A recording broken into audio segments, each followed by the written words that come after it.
Before the era of automobiles, Goffstown was one of New Hampshire's many industrial powerhouses. In 1850, construction began on a rail line that would connect Manchester to Goffstown and eventually extend all the way to Henniker. The line allowed Goffstown to become a significant exporter of produce and would eventually become the catalyst for its tourism boom.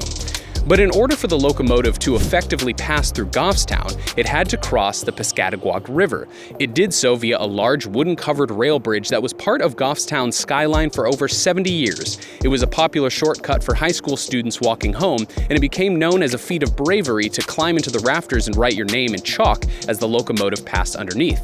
It was also a place where many kids would sneak off to smoke cigarettes. But on August 16, 1976, the bridge caught fire and almost nothing of the structure remained except for the Goffstown, New Hampshire sign that hung on the front, which was fished out of the river by some local high school students during the commotion. The bridge was never replaced, as it marked the final nail in the coffin for an already declining rail line. Trains continued to run into the 1980s, but only as far as Factory Street.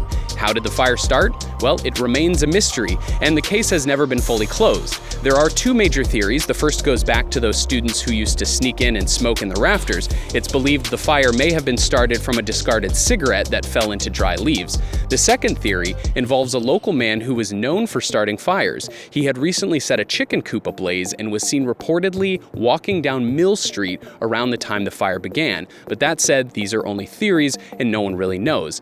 But the memory of the bridge still lives on, deeply rooted in Goffstown's culture and local lore.